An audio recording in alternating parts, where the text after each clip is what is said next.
because of you. And the president said, and son, I'm here. So I just hugged him, thankful for the heroes who keep us free. That moment changed my life in ways I'm still seeing nearly 7 years later. I've told that story hundreds of times over many years, but I've never publicly shared the next part. That young soldier's name is Dustin Singer. Dustin is originally from Texas, which I'm still working to forgive. After Hurricane Katrina, he dropped out of high school and worked in the oil fields. After he got laid off the United States Army at age 18, he deployed to Iraq, then to Afghanistan, then to that last deployment in Syria and Iraq again. He finished his service with the Old Guard at Arlington National Cemetery, keeping watch over our heroes on our country's most hallowed ground. My retelling of our meeting in Iraq reached Dustin when he returned back to this, and he reached out to me. He shared how he and his wife had settled in Virginia and that he was now raising 2 young kids. We talked about everything that had happened in both of our lives since that first meeting. And as we were wrapping our call, he says my next question caught him off guard. I asked, have you ever thought about moving to Arkansas? Dustin had never even been to Arkansas, and certainly never got a bigger house for less money here in Little Rock. He even brought his grandmother to live here. And while it's not standing on the battlefield, the work he is doing now is life-changing for his fellow servicemen and women.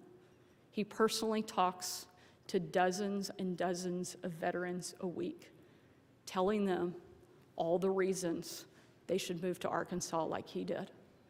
He helps them when they exit the service, find a job and a home, and build a great life right here in his new home state of Arkansas. I can think of nobody better to move or work here than those who have worn our nation's uniform.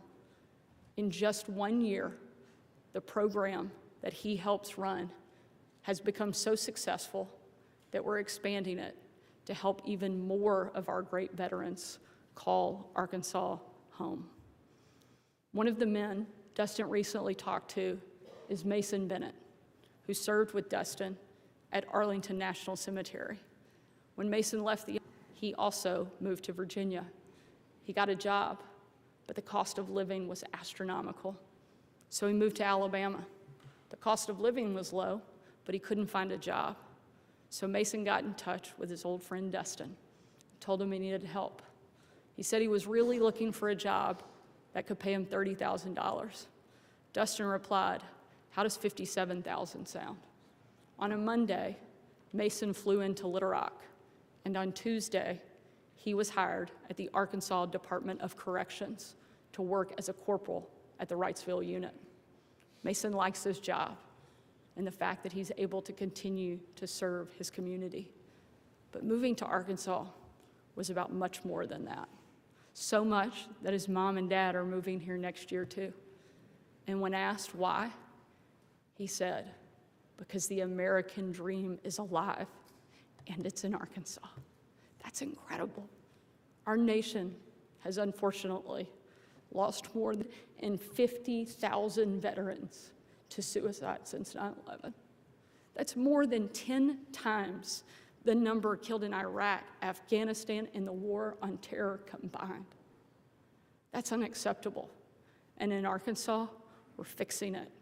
We're standing with our veterans and we're empowering them with a new mission and a new sense of purpose, thanks to the great work of heroes like Dustin.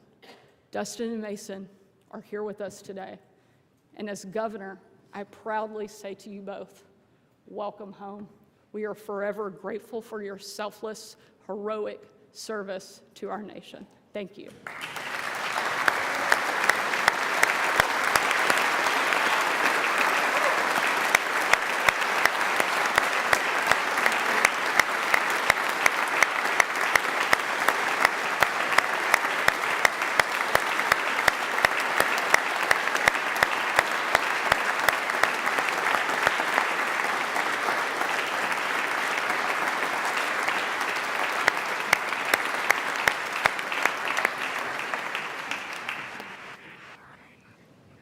when you send me a budget, think of Dustin and Mason and Kevin and Melissa and Allie and Monica. Think of Principal Howell and Trooper Bowers. Think of Holly and every single one of the 3 million people who are privileged enough to call Arkansas home. As Mason said, the American dream is alive in Arkansas, and it's up to each and every one of us, the heirs of pioneers and patriots, to keep it alive for generations to come. Our vision is for an Arkansas where strong families thrive in safe communities, where jobs are abundant and paychecks are rising, where the freedom that our veterans shed their blood to defend is the birthright of every man, woman, and child, where schools get back to teaching, reading, writing, math, and science, and where our children learn that the identity that truly matters is the one we all share, our identity as children of God and citizens of the United States of America. 250 years ago, our founders put aside their differences and established the greatest nation the world has ever known.